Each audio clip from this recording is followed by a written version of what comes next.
இரவோடு இரவா அம்மன் கோயிலில் இருந்து ஐயனார் கோயில் நோக்கி போன தெய்வ பெட்டி. ஒரே இரவு நடக்கக்கூடிய அதிசயமூட்டும் ஆண்கள் மட்டுமே கலந்துக்கக்கூடிய திருவிழா.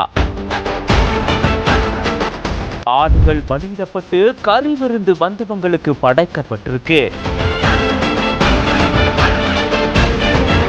திண்டுக்கல் மாவட்டம் வத்தலகுண்டு பக்கத்துல இருக்கு ஐயம்பாளையம் பகுதி. இங்க மருதாநதி அணை பகுதியில பிரசித்தி பெற்ற சடையாண்டி கோயில் இருக்கு. இங்க ஒரு நாள் இரவு திருவிழா மட்டும் நடக்கிறது வழக்கமாயிருக்கு.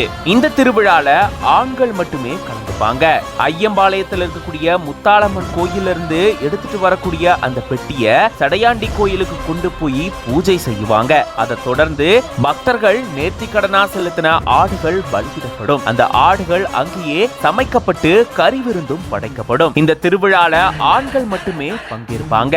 ஆயிரக்கணக்கான ஆண்கள் பங்கேற்றுக்கிட்டு நேர்த்திக்கடன் செலுத்தி கறி விருந்திலையும் கலந்துக்கிட்டாங்க. இந்த திருவிழால வத்தலகுண்டு, ஐயம்பாளையம், பட்டிவீரன்பட்டி, சித்தூர் உட்பட சுத்துவட்டார கிராமங்கள்ல இருந்து எக்கச்சக்கமான பக்தர்கள் கலந்துக்கிட்டாங்க. இது பத்தின உங்களோட கருத்துக்களை கமெண்ட்ஸ்ல சொல்லுங்க. மேலும் பல செய்திகளுக்கு பிஹைண்ட் நோட்ஸ் பேஜை ஃபாலோ பண்ணிக்கோங்க.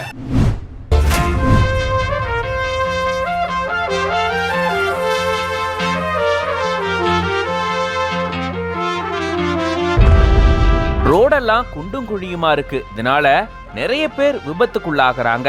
இதை தடுக்கணும்னா இதெல்லாம் சரி செய்யணும் அப்படின்னு தன் கையிலேயே இதுக்கான முயற்சியை எடுத்து சாலையில இருக்கக்கூடிய ஓட்டைகளை அடைச்சிருக்காரு இங்கொருத்தர். அந்த ஆகாயம் போதாத பறவை ஒன்று நதி கண்ணாடி பார்த்து மனம் நிறைந்தது இன்று.